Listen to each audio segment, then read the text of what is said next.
কোনি কোনি থেকে যে প্রশ্নগুলো তোমাদের পড়ে নিতেই হবে, দেখো ভেরি ভেরি ইম্পর্ট্যান্ট প্রশ্ন। দেখে নাও প্রথম প্রশ্ন, 3 স্টার কোশ্চেন। আজ বারুনি গঙ্গায় আজ কাঁচা আমের ছড়াছড়ি। বারুনি কি? কাঁচা আমের ছড়াছড়ি কেন? আম দেখলে কাদের মধ্যে হুড়োহুড়ি পড়ে যায়? বাড়িতে গঙ্গার ঘাটে কাদের বেশি দেখা যায়? 2 নম্বর প্রশ্ন, আপনি আমার থেকে 4000 গুণ বড় লোক, কিন্তু কার প্রতি? কার উক্তি কিন্তু দিয়ে বক্তা কি বলতে চেয়েছেন? 3 নম্বর প্রশ্ন, 4 বছরের মধ্যে প্রজাপতি ডানা মেলে দিয়েছে। প্রজাপতি কি আগে ডানা মেলতে পারেনি কেন, এখন কিভাবে ডানা মেলেছে? 4 নম্বর প্রশ্ন, ভেরি ভেরি ইম্পর্টেন্ট প্রশ্ন, প্রথম দিকে লীলাবতী বিদ্রোহী হয়েছিল। লীলাবতীকে সে বিদ্রোহী হয়েছিল কেন?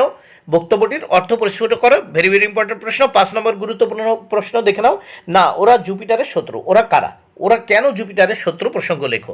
6 নম্বর প্রশ্ন, ক্ষিতীশের চোখ অনুসরণ করতে লাগলো শুধু একজনকেই। একজন বলতে কার কথা বলা হয়েছে? কোথাকার ঘটনার কথা বলা হয়েছে? কেন ক্ষিতীশ এর চোখ তাকে অনুসরণ করতে থাকে? 7 নম্বর ইম্পর্ট্যান্ট প্রশ্ন, 3 স্টার কোশ্চেন দেখে নাও। সাধারণ নয়, আমাকে পরীক্ষা দিতে হবে অপমান সহ্য করার। কে কাকে কথাটি বলেছে? কোন প্রসঙ্গে বলেছে? কথাটির তাৎপর্য লেখো। এবং 8 নম্বর প্রশ্ন, কম্পিটিশনে পড়লে মেয়েটা তো আমার পা ধোয়া জল খাবে। কে কাকে কথা বলেছে? কার সম্পর্কে কথা? কথাটির তাৎপর্য বিশ্লেষণ করো। 9 নম্বর প্রশ্ন, এটা বুকের মধ্যে পুষে রাখুক। কথাটি কে ভেবেছে? কথাটির তাৎপর্য লেখো। 10, ওর ছিপছিপে শরীরটার মধ্যে দিনে দিনে সঞ্চিত যন্ত্রণায় ঠাসা শক্তির ভাণ্ডারটিতে যেন বিস্ফোরণ ঘটলো। ওর বলতে কার কথা বোঝানো হয়েছে? কোন প্রসঙ্গে এই কথা বলা হয়েছে? কথাটির অর্থ লেখো।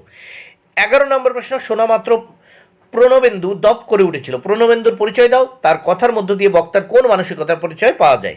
12 নম্বর প্রশ্ন, ভেরি ভেরি ইম্পর্ট্যান্ট প্রশ্ন, ভেরি ভেরি ইম্পর্ট্যান্ট প্রশ্ন। 12 নম্বর প্রশ্ন, কোনি উপন্যাসে লীলাবতী ক্ষিতীশ সিংহ কোনির চরিত্র বিশ্লেষণ করো। ভেরি